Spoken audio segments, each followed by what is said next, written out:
Howdy folks, welcome to another beautiful day out here in West Vancouver. Sun is setting fast, it's almost 5 o'clock and it is wet. It's been raining like crazy. We had another atmospheric river yesterday, so there was like 70 to 100 millimeters of rain, and obviously with all the fall leaves on the ground, all the drains got clogged and it was just dams of water everywhere. But anyway, that's not what we're here to talk about today. Today we're going to talk about the Canadian housing crisis again a little bit.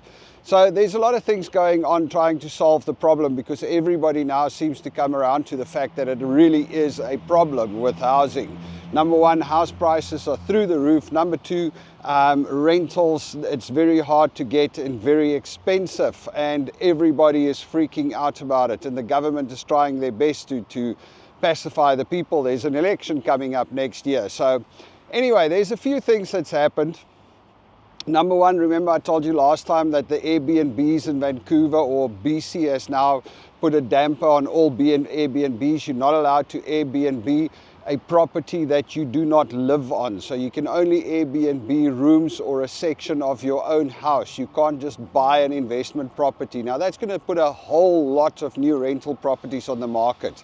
And it's already starting to filter through. You're seeing more and more furnished full long-time rentals, which obviously means those were Airbnbs, and the people are going, oh crap, we are going to be stuck in a rush next year, May, when this legislation kicks in, so let's see if we can maybe settle it and get it done.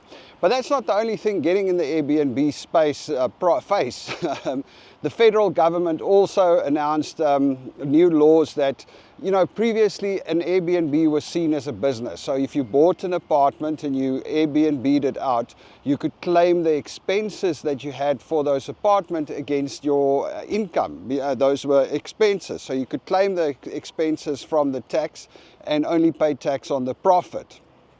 So the federal government has introduced legislation to stop that, which now means that all of your expenses on your Airbnb, you cannot claim back. So in other words, and that's the whole of Canada, so you can't claim it back, which means now that it really changes the dynamics of an Airbnb business or investing in Airbnbs. Obviously the investors are not very happy about it. There's a whole lot of people that are up in arms, but the government is pretty set on it because, you know, obviously people are very upset with the housing crisis and the prices and stuff like that. And another thing that they've done in Vancouver is they have mandated minimum building requirements around certain areas. So like all the SkyTrain stations within, I'm not sure of the exact distances, but within 200 meters of a SkyTrain station, you are not allowed to build anything lower than, I think, 8 stories or 20 stories, and within 500 meter, 8 stories. So in other words, they really have removed all of the building controls around the SkyTrain stations and flipped them around, because previously there were areas that said, hey, you can't come and build a high-rise here because it will block the view. Now they've gone and flipped it around. They said, hey, around the SkyTrain station and around bus stations, you have to build. If you're going to develop that land, it has to be a certain height. You have to go 8 stories or 20 stories or however high. With the thought process obviously being that developers would start building around these places, and it's easy transport for people in and out of the city and to and from work. Not everybody's happy with that either, because that's definitely going to influence some people's neighborhoods quite a bit. Of course, I got to tell you, you know, some of the other things they've announced, like the federal government, I think the other day they announced that they're going to build 240, or they're going to help facilitate 240,000 houses over 10 years. I mean, 240,000 houses sounds like a lot. Over 10 years brings it down to 24,000 units a year, and we've got 1 million immigrants coming in a year. You can see that there's a little bit of a disparity there. If you have 1 million immigrants coming in, that's, well, make it at least 500,000 new families that needs to live somewhere, and you're only building or facilitating 24,000 houses a year. That's not going to help a lot. There's a lot of projects that slowed down quite a bit.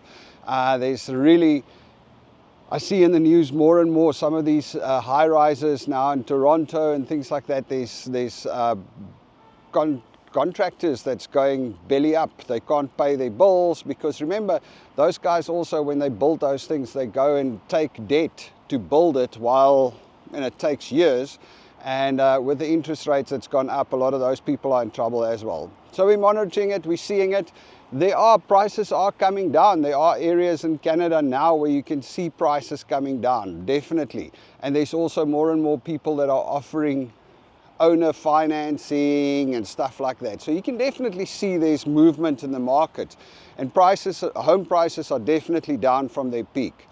Although I got to tell you, at the rate that people are building in Canada, if everybody builds at the same rate as the contractors working in our neighborhood, I can fully understand the problem here. I can fully understand that there's not enough homes in Canada, because I tell you what, there where we live, 2 houses down, there's a contractor building a house. I don't know if they're renovating it or building it. It looks like a new construction. When we moved in a year and a half ago, well, almost a year and a half ago, June last year, that house already had walls and windows and it was already standing. This last week, they blocked the roads again because they were busy putting in the electricity and putting in the sewage or the water connections.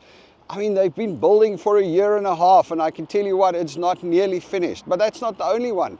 Just a little bit down the road, if you go around the corner, one of the other little narrow roads that we have to take down to Park Royale, there's also guys working on a property there. It's also been, since we moved in, they've been building there. So there's 3 properties in our neighborhood that's been building since we moved in, and none of them are finished. There is one just down the road that actually finished this year, so at least they got one done. But yeah, so I don't know. It really is very slow going. If you go to those construction sites, I mean, in the US and in South Africa, I know that, you know, when you've got a construction site, you've got a whole lot of people, stuff's happening, it's being built. A lot of these properties or houses, I don't see that. I see it's like people are just, I don't know. You know, you have some days nobody rock up, other days there's like 2 guys and they come and do one thing and then they leave. It's just very, very slow. And I don't know if it's because of a lack of construction workers. You know, that's what the federal government claims, is that there's not enough construction workers to build all the houses that needs to be built. And I could probably understand that, because not a lot of people want to work with their hands. And then, of course, the weather doesn't help either. If it's raining or snowing, you know, it's not that great to work outside. Anyway, folks, that's it from me for today. You all must have an absolutely beautiful day, and we'll speak again soon. Cheers.